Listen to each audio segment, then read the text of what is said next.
Hello and welcome to Let's Plays Disco Elysium Part 20. So we have returned to the doomed commercial district and the giant frozen bear. But we got a note to say that there was something else around here, not just the bear. Can we find it? I think it was something to do with this.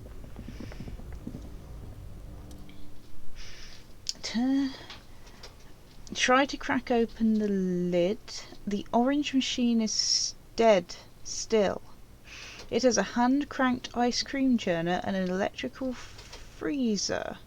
The ice around it slowly melting. Okay, try to crack open the lid. You slip your fingers under the frozen lid, but the ice is too cold for you to get a good grip. A pry bar could come in handy here. If you want to try again, then you need to have the pry bar in your hand, detective. Okay, let's get the pry bar in hand.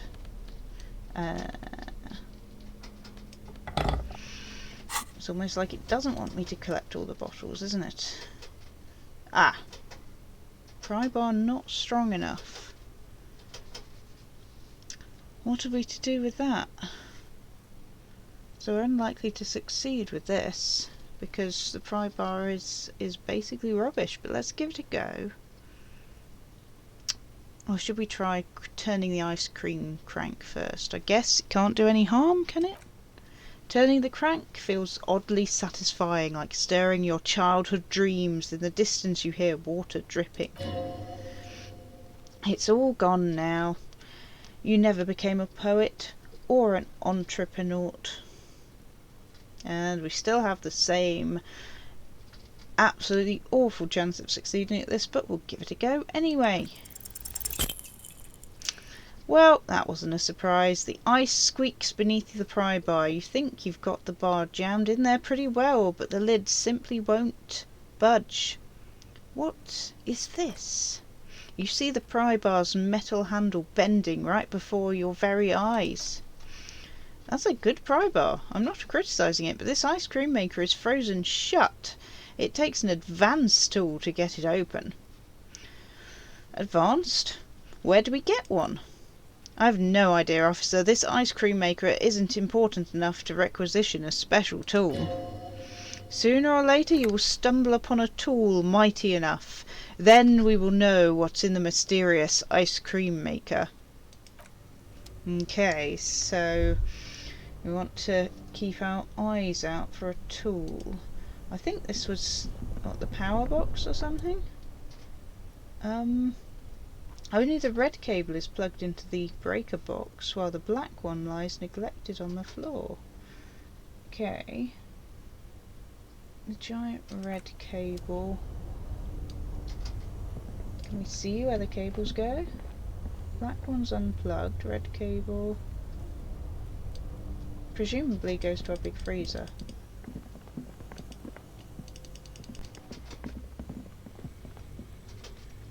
Yeah. So I think we definitely have the right one unplugged, but I guess we could turn it all off once we've got rid of the body, because we won't need it for freezing anymore. Alright. Okay. The bear's eyes are still glowing red. It's guarding over the freezing corpse hidden inside its belly.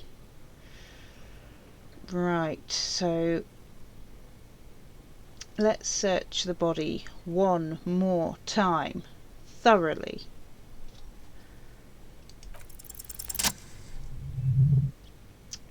Your arm reaches out and your eyes close, as if by their own volition. It's dark all around. You feel cold, slippery flesh, first with your fingertips, then under the palm of your hand. What is this? His face, his cheeks, his nose, his fat swollen lips. Like a spider, your hand crawls over his features. Everything is silent.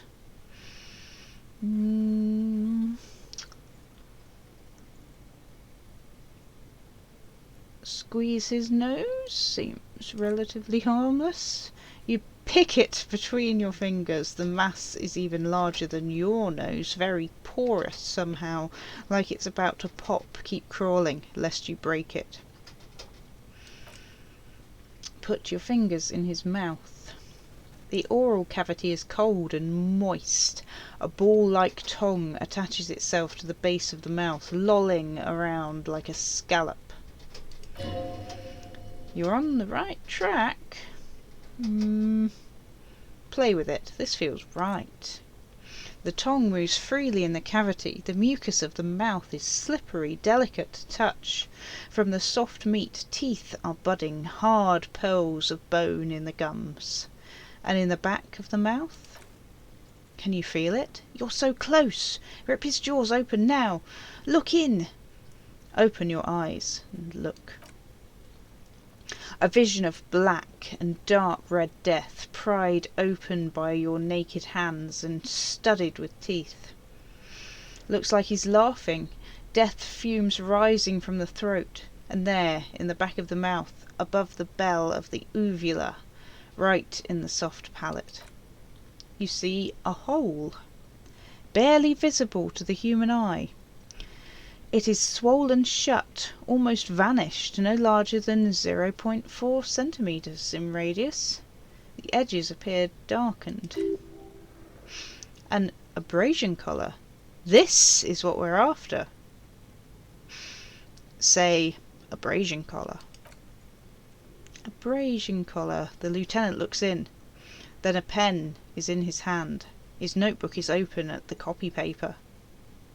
Touch it with your finger, gently. A black trickle of liquid runs into his throat from the wound. Put your finger in. Your index finger fits right in there. A tight tunnel of flesh opens up, tissue damage wide enough for 2 fingers. As you push both in, you reach through his mouth, right into his brain stem. Brain stem? Yes, that's what this part is called. Feel around first. The basal ganglia feels clumpy. What entity has torn apart his reptilian complex? This man will never sleep again, never wake. Push deeper. Your fingers slide into the remains of his limbic system.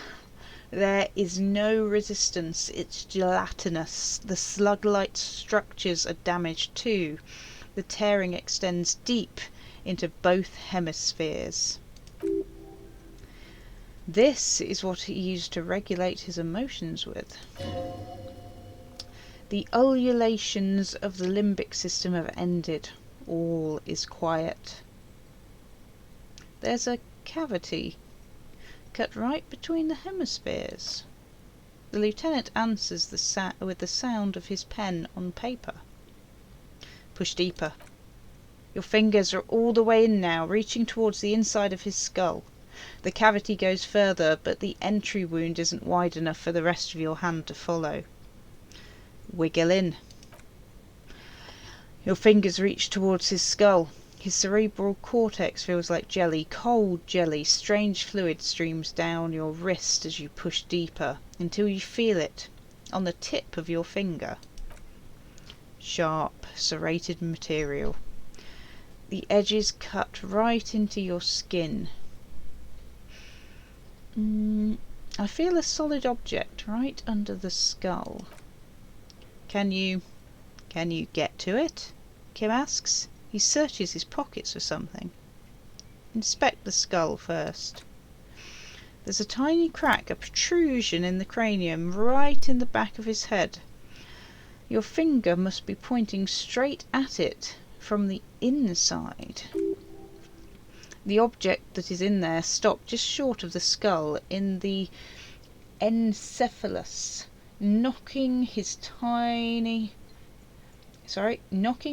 fracture into the cranium. We have the makings of a very small exit wound here. The lieutenant leans closer. So we have a high chance of fishing it out. Don't want to mess it up. Let's give it a go. Yes! You pick the object between your index and middle finger. It feels sharp like metal.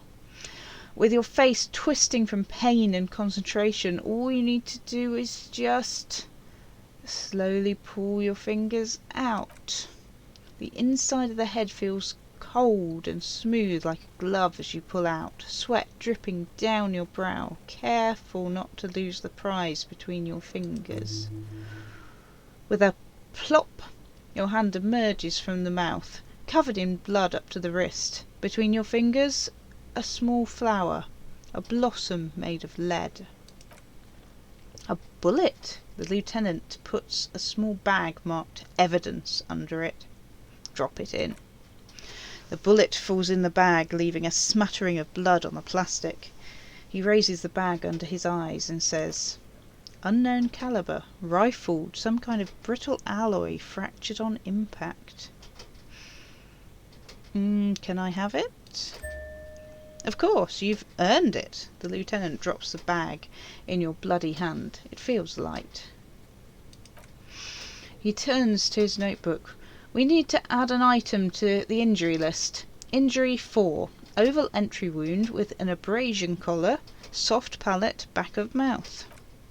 High velocity, temporary cavity in the brain tissue. Small exit wound on the occiput. He underlines the injury forcefully. How does that sound? Sounds like heaven. Opinion, fatal injury. Wasn't that what we thought the last time? That was then. This time we have extensive tissue destruction away from the wound track. This time we have a bullet. Goddamn right. Click, click goes the pen. And one last thing. We should amend injury 3, ligament mark. New opinion, non-fatal, post-mortem, treatment. He's proposing the bullet was the real cause of death and the hanging an attempt to conceal this fact. The ligament mark, the fractured hyoid bone, it was all treatment. Yes, and the belt around his neck, the hanging, even dragging him to the yard, all of it was done after this man was already dead. You think so? I did not just come up with this. I've had my doubts since you showed me the tracks, officer. Why did they carry him over? Why not march him? There is no satisfactory explanation.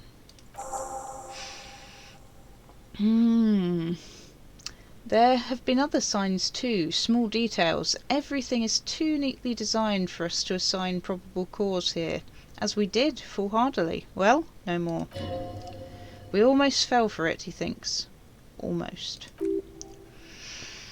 There is, of course, the very real possibility he was both shot and hanged. Maybe they shot him while they hanged him? To put him out of his misery? Kim thinks. It's possible, but it does not explain all the other dubious things here. Lack of struggle, primarily. I may be intellectually sloppy, but I prefer one theory at a time. And this just smacks of treatment to me. What happened to my options? Who would do this? That's for us to find out. But this, it will make finding them just a little easier. Why would anyone do this? To hide something. The real killer? The real motivation? What really happened here? Maybe the bullet holds more answers. Yes, we should take a closer look at it. I'm certain it has more to tell us. This little thing could reveal so much about the weapon that shot it. I think I need to wash myself. Oh, he nods, you really do. I'm glad to hear you say that. Your room in the Whirling in Rags should come with a bathroom. Be sure to make use of it in the evening. Righty-ho. Yes. Okay. Well, you might see that some of the text options are not showing up, which is a bit weird, but now we have. What happens next? We bag the corpse and carry him to the holding pen of my kinema. I can transport him to processing myself, but I will be gone for the rest of the day. You'll be gone? What should I do in the meanwhile? Work on the case, tend to personal matters? Try not to do anything too dangerous. An officer needs backup in a neighbourhood like this.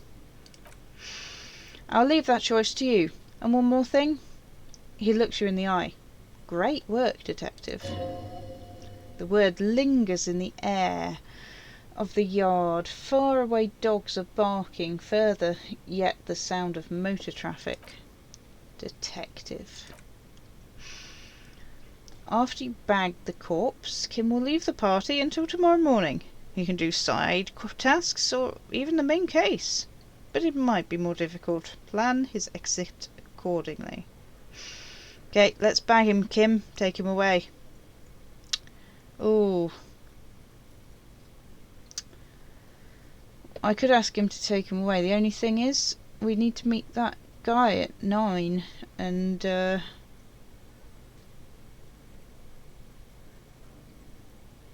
could be dangerous to do it on my own. But this is right, okay.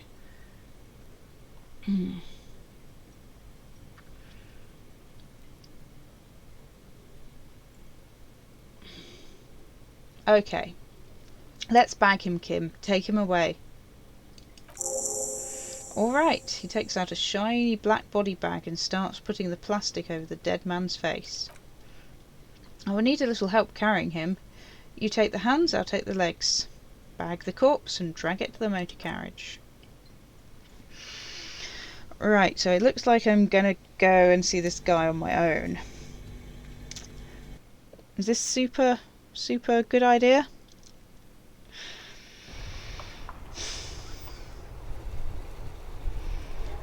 But there are some things we can do while Kim is gone. Is the whirling, right? Okay. still carrying our torch around and our perfectly non-threatening pry bar. Wonder what stronger implement we need to open that freezer with. Oh, I can go and unplug it. That would help.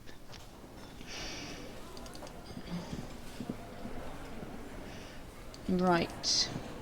So first things first, need to go and talk to this guy. Oh, maybe not.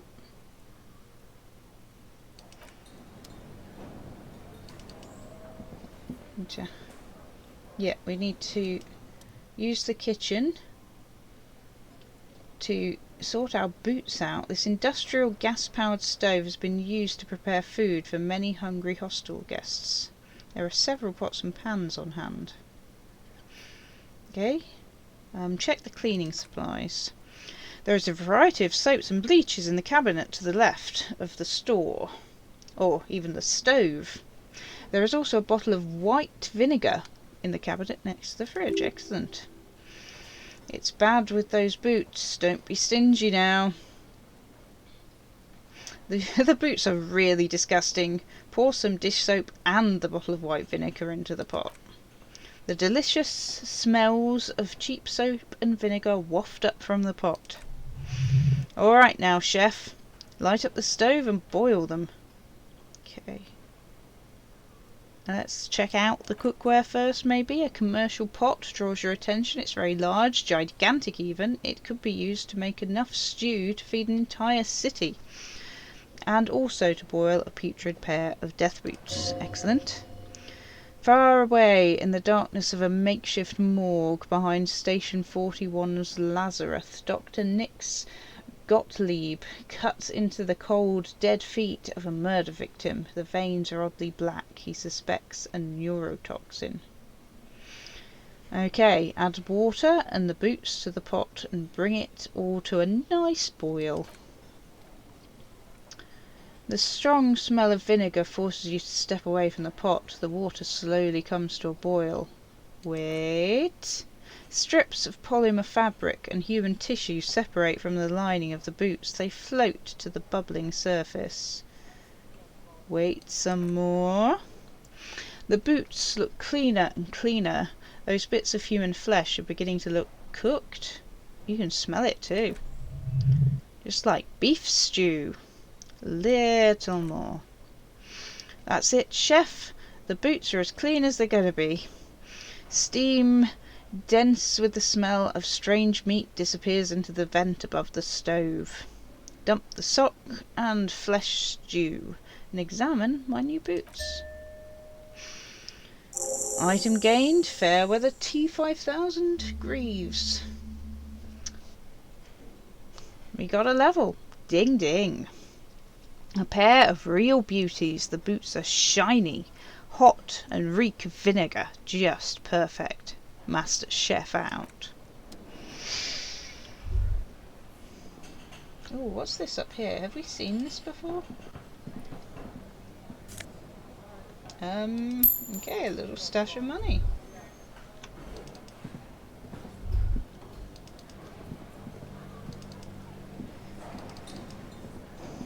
Let's have a look at the boots then. There's a few things we can have a look at. We should maybe have a look at the bottle sometime. Right, these are our new boots. +2 authority, but -1 to composure. Ooh, authority's good.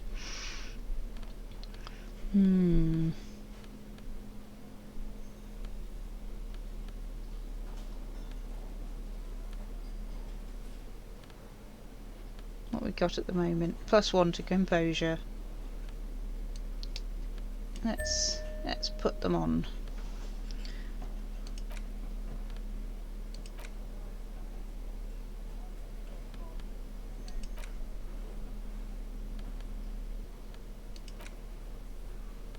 Right, so we got the evidence, the fractured bullet.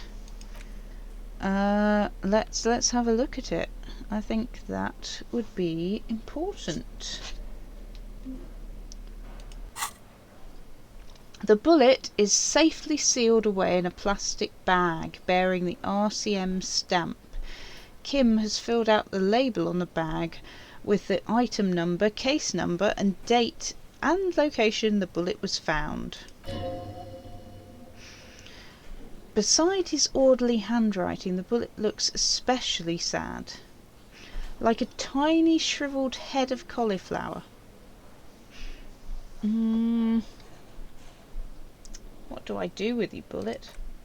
The squashed little thing has no idea. I know! You should find the gun that shot this bullet.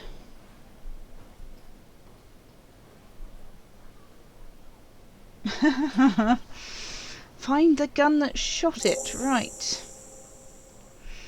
That sounds like something a police detective would do. First you should learn all you can about this little guy. Then find the gun that shot it and the person who had that gun belongs to. He used it to kill your victim. Neato. Okay, let's feel the bullet through the bag. The squashed bullet has some sharp edges where the jacket has split open. It feels cold even through the bag. You wouldn't ordinarily have cause to handle jacketed bullets. The citizens' militia uses cast bullets only. Little pebbles of metal loaded from the muzzle, usually in a cartridge. Inspect the bullet closer. The jacket of the bullet is made of a yellowish metal. It has blossomed out to reveal a dark grey core. The base of the bullet is close to 5 mm in diameter. Yeah, let's definitely look at the jacket. You can just about make out a few striations near the base of the bullet. Little hairlines, linear. It feels standard. And the core? It's quite destroyed. Some of the fragments are still lodged in the wound. Far away, Lieutenant Kitsuragi is flipping through the stations in his Kinma. He is not here examining the bullet with you. He should be.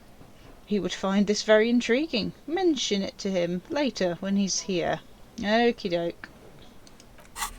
So we'd find out more interesting stuff about the bullet if only Kim was with us. We could read the book about the cockatoo, but yeah, that might be an idea. I think I want to speak to Boat Lady first, so we have a thought. Visual calculus. You look down at the white ceramic sabatons hugging your arches and carved, surprised at how well they fit.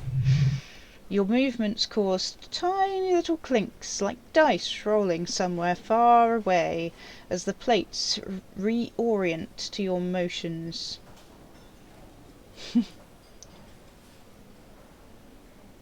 Decked out in future armour. Like a cop ought to be. The hardened vitreous enamel, at once sleek and light, adds a glow to your cheeks and a spring in your step. Just imagine what a full suit of this stuff could do for you. Yeah, I want the full suit. It may be a while before you have all the pieces. In the meantime, you should analyse the armour, figure out its vulnerabilities. Vulnerabilities? Remember, this is a highly specialised kinetic redistributor meant to stop bullets. Wear it, observe its properties. See if there's a weakness in the design. Ah, so it's... Right, well, it seems like possibly the mouth would have been the only way to actually shoot the victim. Maybe there are other weaknesses. So we got our boots clean. I think we should head up to our room for a bath, since we've paid for it and everything. Might as well take advantage. Oh, it's 7 PM already. We've got like 2 hours, and then we have to be at the balcony.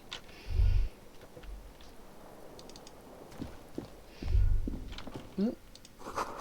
Words fail to describe how rank it smells in here. They should have sent a poet. Do we not get room service of any kind? I mean, I know we can't expect them to do too much, but this is not the cleanest bathtub in the world, but it's cleaner than you right now. Ah, that soap scum smell. It smells like life, at least compared to you. Oh, gosh. Okay. Run yourself a bath. I don't think I want to live forever with the corpse smell.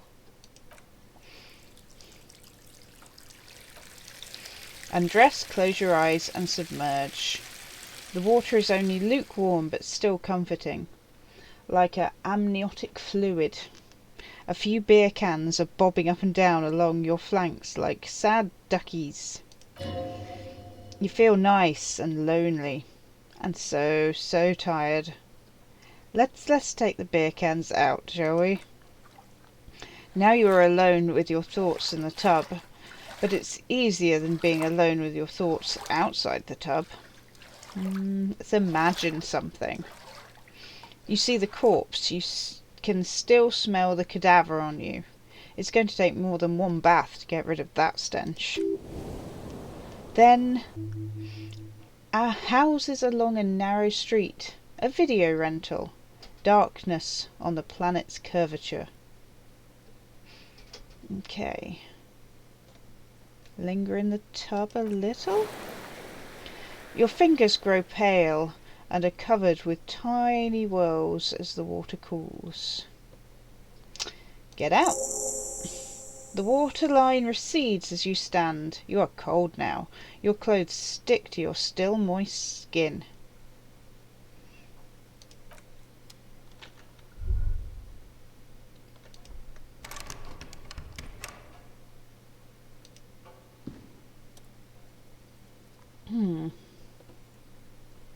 we have another attempt at electrochemistry to attempt to stop the expression from happening.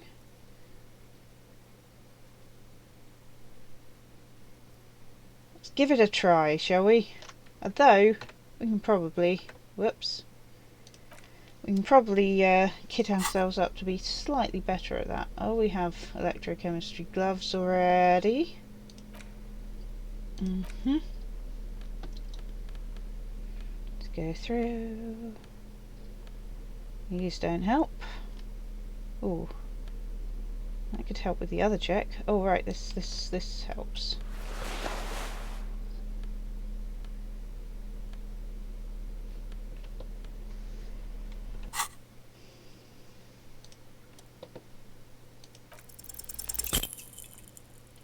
Failed it.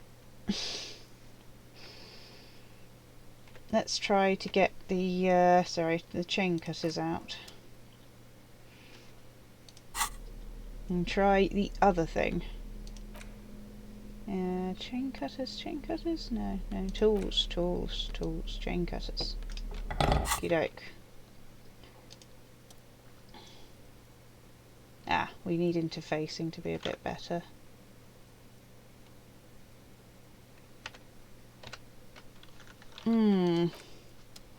We do have a few points. Might it be worth it?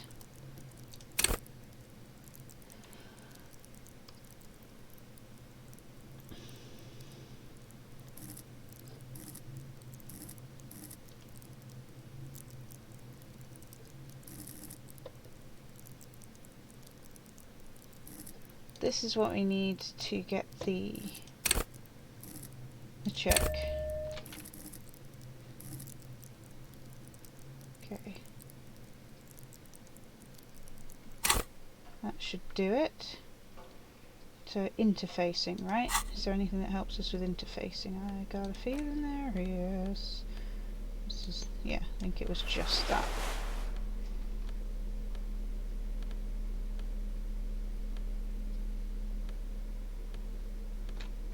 Yeah. Let's give it a go. So we have even odds. Nope. Damn it.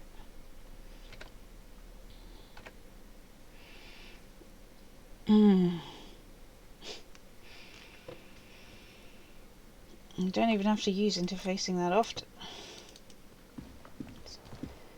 Our own room is still defeating us, so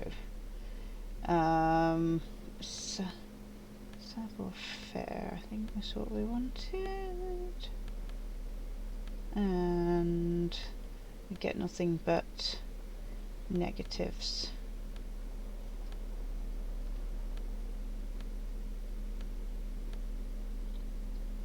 So let's try up that. We still have plenty of points, so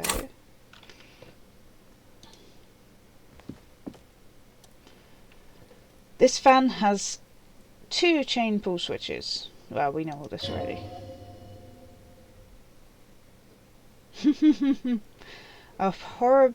A truly horrific necktie somehow attached itself to one of the blades, or has it been consigned there as a punishment of some sort? You feel as though this creature is your friend and wants to reattach itself to your neck so that you may continue your adventures together in this strange world. Oh, okay. Well, that's given us a much better chance. Doesn't mean we can't fail it, though. Come on, come on.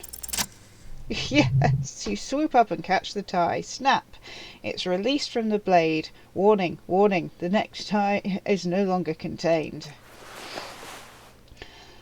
What you have in your hand is a fantastically colourful tie with 4 or 5 different patterns. The knot reminds you of a noose. If it's your friend, why was it up there? Who ties their friend to a ceiling fan? Maybe this thing is dangerous somehow. An ominous foreboding fills you as you look at the tie. Well, we have it now. Oh, are we wearing it, like, instantly? Inland, +1 to Inland Empire skill. I mean, I think it does sort of complete us the tie, don't you? It's kind of cool. Inland Empire. Ooh. Hunches and gut feelings. It adds to dreams in waking life. This is kind of, yeah, this is our key skill. I wonder if the tie always adds to your key skill, regardless of what you picked.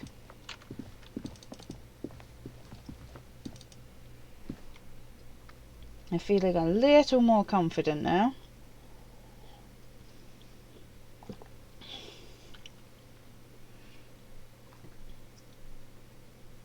Let's try talking to the Hardy Boys again. If they're the Hardy Boys...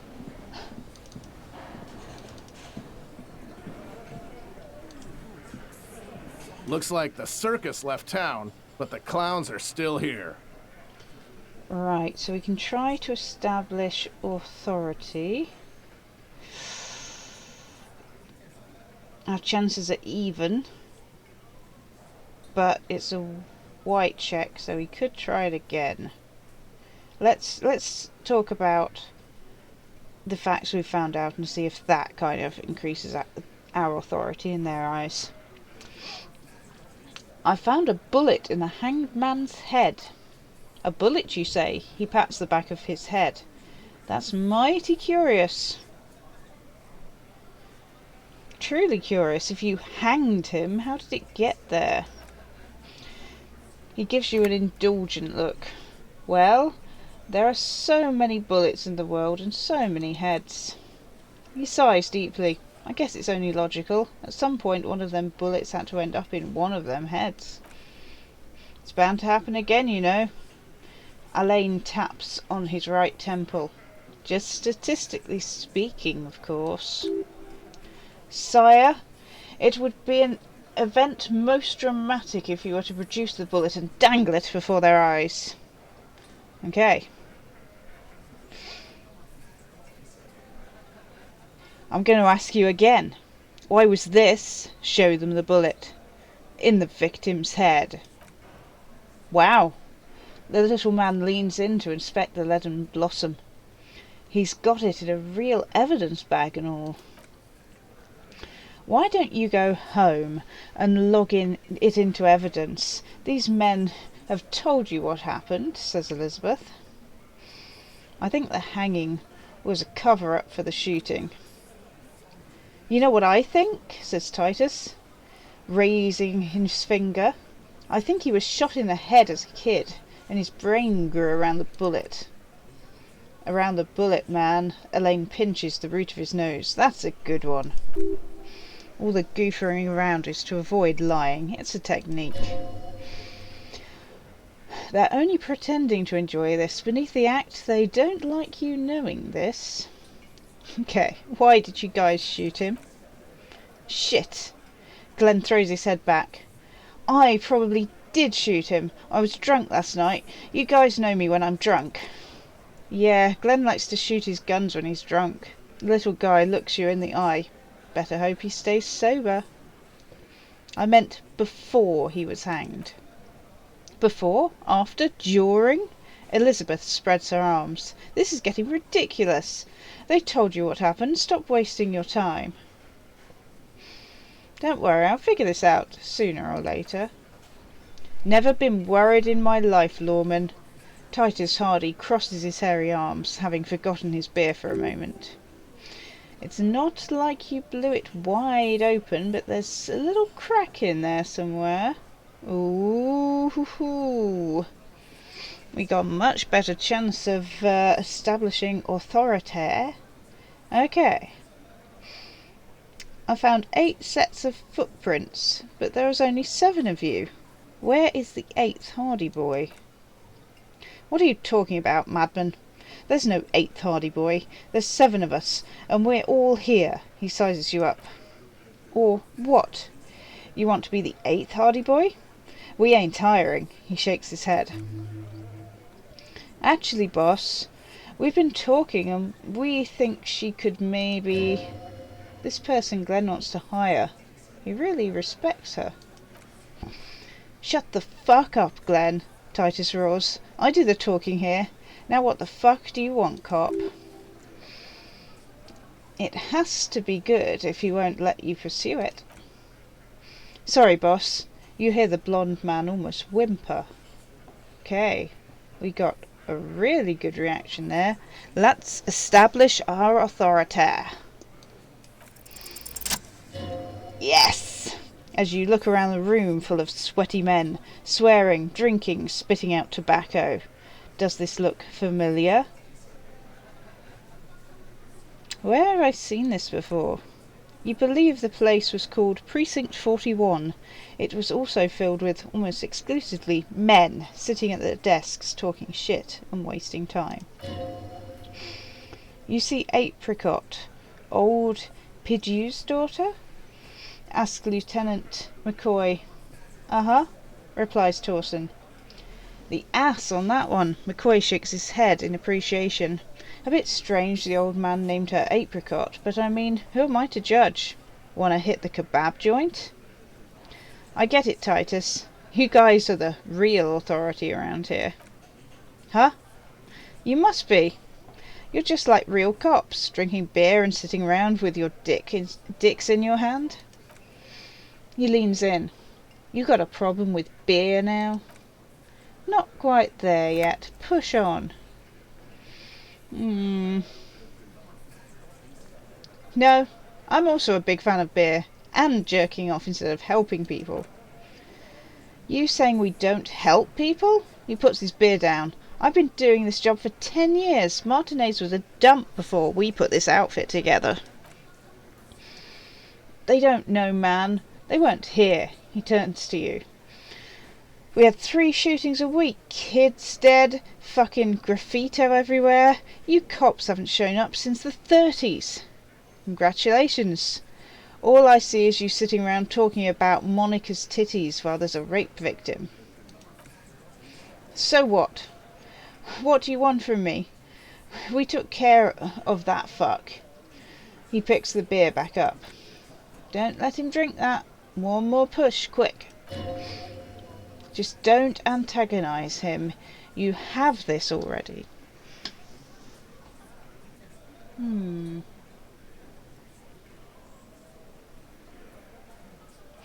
Someone's been raped. She needs counselling. We need to talk to her. Titus. He looks at Elizabeth. She stops mid-sentence. That's it. You got him. He's going to give it up. But on his own terms. You want to talk to her, cop? Fine. I'm going to let you talk to her. But you treat her with respect. If you don't, if you question her, harass her, Titus taps his chin with his fist. A freight train, buddy. Nod. What's her name?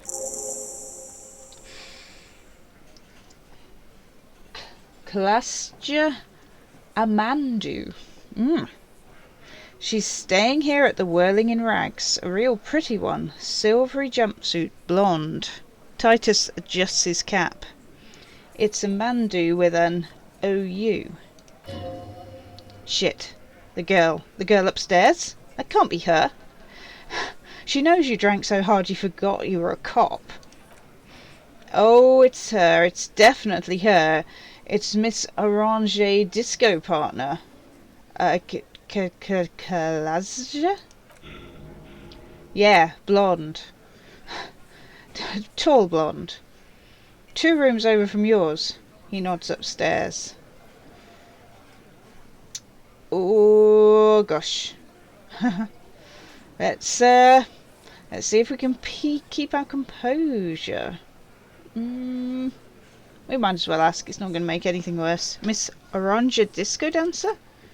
Sure, why not? You've probably seen her around. He nods upstairs. Okay, we're gonna mess this up.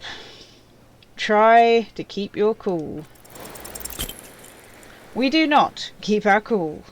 You inexplicably add cool after the victim's name, with your eyes bulging like some wild beast, your fingers fidgeting, and sweat starts forming on your forehead as Titus looks at you oddly. I don't understand. What's so cool here? Whatever you do, do not tell him you know her. That would sound off. Calm, normal. Try to forget this little hiccup. Okay. So, what was her relationship to the mercenary? Relationship? There was no fucking relationship. He raped her. That's their relationship. There's something off here. His anger is possessive. It was like that karaoke incident all over again. Or like some of the other girls he was harassing.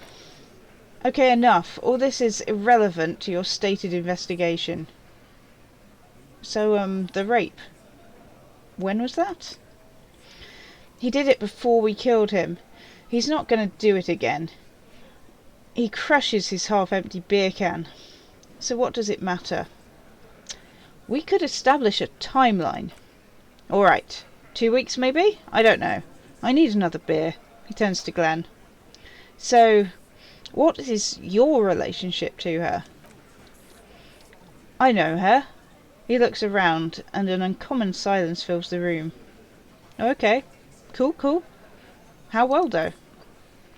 Well enough, copper. We partied. She's been here for a few months. He crosses his arms.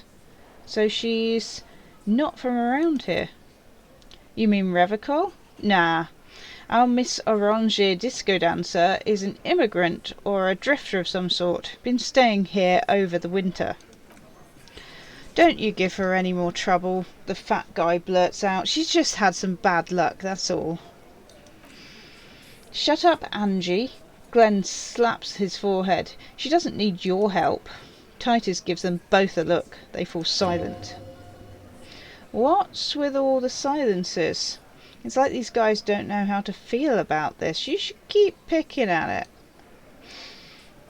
You said you partied. Cool, that's cool. But what do you mean? What do you think I meant? Sex, drugs, and karaoke, right? Yes, and no. He looks you straight in the eye. Got something to say about it? So you're saying the two of you were close? No, we just fucked, that's all. He states matter-of-factly. I'm not going to give you any details if that's what you're after, so put your dick away. He really went out of his way to seem comfortable with this topic. That's all you're going to get for now. He's doing a good job here, a commendable performance of I don't give a shit. Okay, thank you. I'll talk to her. He points his beer can at you. Remember what I said, freight train of pain. Okay. I'm going for now. We got a lot there. A lot. The question is, would it be a good idea to talk to the victim now? He's definitely kind of unnervous, I think.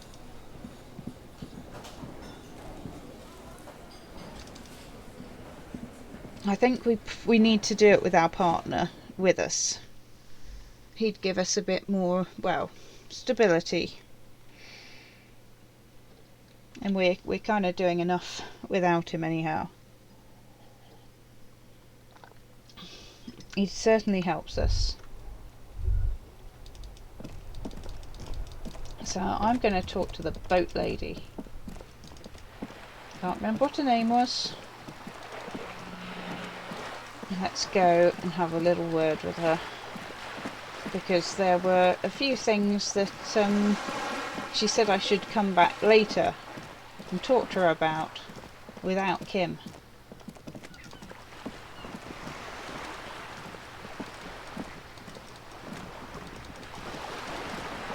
And this is on the way to the apartment, so... You're back. Good. What can I help you with? Ah yes, Joyce Messier. By the way, I've talked to Everett Clare. You have? She smells carefully. And how did you like Mr. Clare?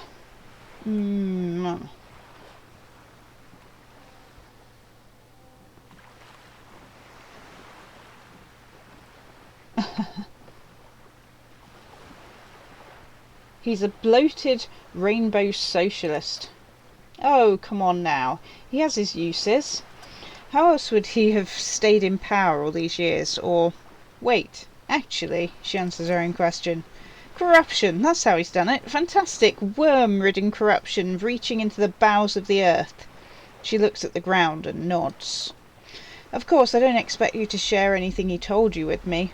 I'm not a worm myself. There's a pause. But if you like passing some information, how could I stop you? Are we not human?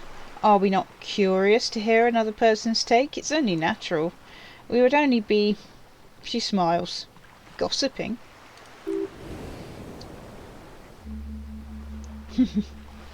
Intellectually speaking, it would be quite interesting to hear what she has to say about these things. Yes, your disgusting tie agrees completely. Let's gossip. Mr.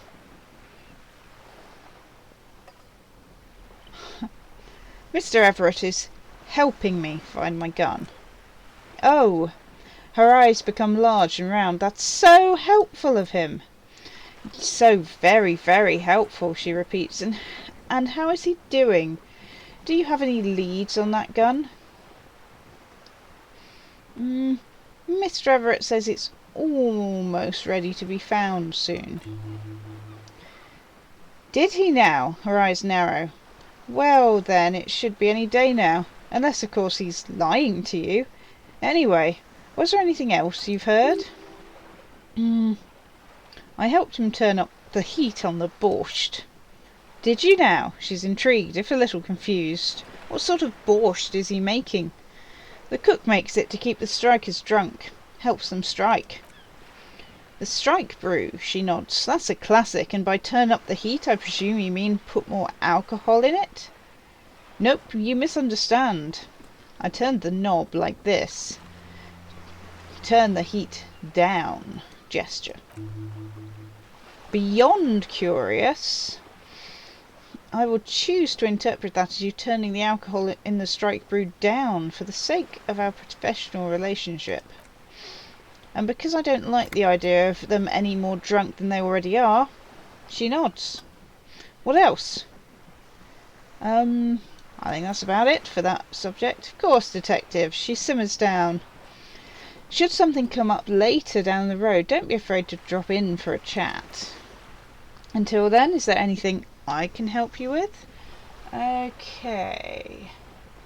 So I have got a few more questions about reality. More lessons in basic reality. She's positively surprised. My favourite part of the day. Go ahead and ask me anything. Wow. Okay, so what world is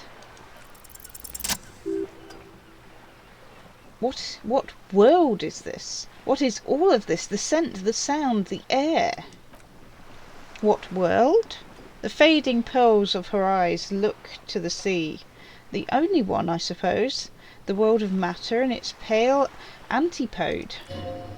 The camera of her mind glides over the surface of the water. What do you see? Great bodies of water, forest-covered surfaces, clusters of light where the cities lie. You've seen the montage, we all have. This world is enough, she concludes. There is a term of endearment they coined for it.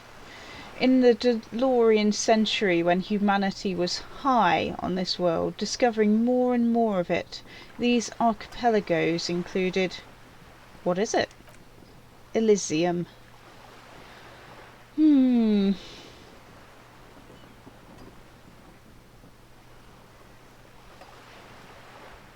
Wait, is this the one with the evil apes? Not in this case, no. That sounds more like something the Mesca petrofascists might say.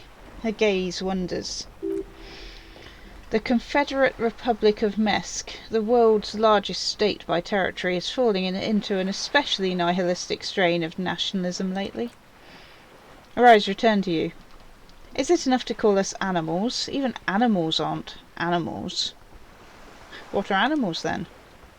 They're like you and I suppose. Living organisms don't identify with abstractions. Elysium is for particular beings. Elysium. Suppose the world needs a term of endearment. It does. There are those who call it hell. What is hell? A term of hatred that originates, like many such terms, with the Mesker petrofascists. I don't feel like I've got the whole picture yet. Oh, you want a picture of the world? She raises her finger to her lips. There is no complete set yet, dear. They're having some trouble reaching orbit. How come? Great things are difficult to achieve. For now, we're viewing the world from the inside, sideways. Inside sideways? What shape is this world then? We used to think it was a sphere, but that was beginning to look less and less likely by the day. You wouldn't know it from the tabloids, but the Org nations have been launching weather balloons into the lower ionosphere since the 30s. Org. Occident Revicol Grad. There's a steadily increasing trickle of images. Between the big three scientific contributors, they're piecing together a dark grey corona. A dark grey corona? Yes, she pauses. Pale covers 72% of the surface. There are grey flares and prominences, even arcs above entire isolas. The images are blurry, but if there was a sphere in there, it certainly looks like it fractured a long time ago. Oh my god, wait, what the hell are you telling me? You seem to be spooked. Please don't be. Her voice becomes homely, calm. She lets the moment pass. The pale. What do you mean, corona? They say there is a rarefied envelope of matter surrounding the darkened disk of our planet. That is, if we're still living on a planet, or to speak more plainly, imagine vast swathes of land disrupted by nothingness. I am sorry, dear. She looks around. It must be quite terrifying through the acute encephalopathy. Even scientific positivism isn't entirely convinced about what we're dealing with here. But this is one of the greatest questions of our time. Maybe when they get the complete set together, it will jolt us out of our rut, bring us together. However naive it may sound. A fractured corona doesn't feel like it's going to bring anyone together. You have misimagined it. I don't have the power to convey to you the effect and geometry of the images that depict our world from below low orbit. She looks up. It's like the crowning of the world. It's insane, very disco. You'd love it. Well, if you say it's disco. See? Everyone finds something worth holding on to in this world, however wasted its opportunities. Suddenly, you're conscious of yourself standing there on whatever this is. Your arms hang down to your sides. What is the pale? The pale is not, technically speaking, part of reality. It's the opposite of reality. Okay, but what is it? A definition? Okay, she concedes. The pale is the most dominant geological feature of the world, detective. The separative tissue between the isolas. It is the interisolitary mass. Interisolary mass. Oh gosh, I'm struggling with that word. Wait. And what is an isola? Isola is a Messinian word for a continent of matter enveloped on all sides by the pale. Also isolation or landmass. We used to believe there was only one. In the last 4 centuries we have discovered 7. Mundi, Seul, Samara, Ilmara, Grad, Katla, and this Insulindi. And Insulindi is an oceanic isola. It comprises mostly of water. Mundi is the largest, Katla the coldest, Insulindi the bluest. What can I say? She stops. Each is perishing and dear. Okay, so what is the pale like? Achromatic, odourless, featureless. The pale is the enemy of matter and life. It is not like any other or anything in the world. It is the transition state of being into nothingness. Good grief. The negation of being. The negation of... That's right, the negation of being. She tightens her hood around her neck. It's cold outside. What are its physical qualities? It's difficult to describe or even measure something whose fundamental property is the suspension of properties. Physical, epistemological, linguistic. The further into the pale you travel, the steeper the degree of suspension, right down to the mathematical. Numbers stop working. No one has yet passed the number barrier. It may be impossible. If we're surrounded by pale, how do you get from isola to isola? Oh, it is... Her lungs deflate. Her words sound like a sigh. So difficult for us. A squall of birds. Hardware operating in the harbour. Firm, self-evident. It is possible to force dimensions on the pale. In modern times we can even compress its latitude, bouncing radio waves from one end to the other, shortening the path. But it's still hard for humans to navigate the pale without getting lost or having our minds damaged. The pale can damage the mind. Extensively. How? Some say the damage stems from extreme sensory deprivation. Others argue that the pale somehow consists of past information that's degrading, that it's rarefied past, not rarefied matter. They call it the blend over of the self. The pale does not only suspend the laws of physics, but also the laws of psychology, maybe history even. The human mind becomes over-radiated by the past. Who says and who argues? Let's ask that. The logical positivists say, and dialectical materialists argue. What does this over-radiation feel like? It feels terrible, absolutely terrible. International standards strictly limit civilian travellers to 6 days of pale exposure per year. It's more for her, way more. You're not a civilian passenger. No, nameless detective of the Citizens Militia. I am a member of the entrephonetic business class. I'm cleared and trained for 22 days of pale transit annually. Perhaps that explains her strange pining after the revolution. Some degraded early memories. Someone else you've met may have been exposed as well. The strange grey-haired woman in her lorry. Do lorry drivers pass the pale? Yes, carried in the hulls of airships, she nods. It's a horrific job. Automation will abolish it soon. That poor woman must have stories to tell like you wouldn't imagine. Are you over-radiated? Up to my gills, officer.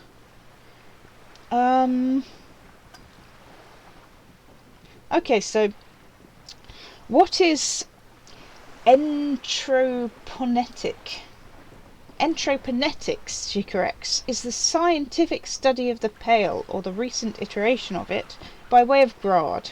The study of the pale reaches back 6,000 years. The Pericarnassians called it the Western Plain. They had not travelled the entire circumference of the Pernicassian super-isolia. It was not merely in the west, it was everywhere, even then, surrounding them. Did they cross it, the Western Plain? There are signs of pre-modern crossings. Successful navigation of the Pale relies not just on technological know-how, but intensive psychological preparation. Some of these tactics have been known for thousands of years. What has entroponetics changed then? Nothing. We remain powerless before the Pale. The only real advance in Pale transit is the speed with which an aerostatic craft can pierce it. Less exposure leads to less effects later. Aerostatic craft? Hybrid airships, detective. Conventional rotors or jet engines no longer add velocity after the point of reference for motion is suspended. Once you've crossed from near Pale to far Pale, in essence, we throw them in and they come out the other end, if we throw them precisely. And if we do not, then they don't. Gone, like a skipping stone beneath the surface. How much of the Pale is there compared to the world? The Pale outweighs reality 2 to 1. There is more Pale than there is matter, and the ratio is slipping. Slipping how? To our detriment, or... What do you think, detective? She looks you in the eye. It's growing. There is more and more of the Pale. Precisely. One of the few measurable effects of the Pale is that it is expanding at an unknown rate. An intuitive conclusion is that development is... One day the Pale will cover everything, but this sort of talk is mostly left to extremists. Cover everything? That can't be. Where would we go? Most people, and indeed most private and government sector organisations, entire civilisations and religions even, find handy ways to ignore or downplay that knowledge. I suggest you do the same. Off we go. You see the hanged man's mouth open. Off we go into the wild Pale yonder. One and all, she closes her eyes. They say Pale is death, but for the universe. Why should we just leave, and the world get left behind? Is it here? Look around. No, detective, we're safe. She points to the sea. It begins there, 6,000 kilometres north, and even more to the south, east and west. You are in the middle of the Isola. As your gaze instinctively turns north, a small black pit opens in your stomach. 60,000 kilometres from the end of the world? Yes, that is enough. Many cities are built much closer. And point north. There? An uproar of matter, darling, rising into the Pale, rolling, evaporating even, a great vision. The area of transition between the world and the Pale is called porch collapse. Imagine a grey coronal mist, cold vapour, marked by spores of an opportunistic microorganism. A mould that's adapted to grow at the edge of the unrest. It's... She closes her eyes and breathes out heavily. The most disco thing you will ever see. Let's return to reality, please. Yes, sweet reality. She stomps her foot. But before we do, tell me, detective. Is this the first time you're hearing this? Do you really not remember anything?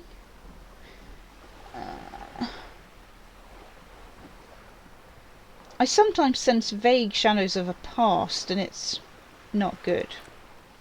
Then tell me, what do you think the Pale is? Or even, what do you think of the Pale? Ooh.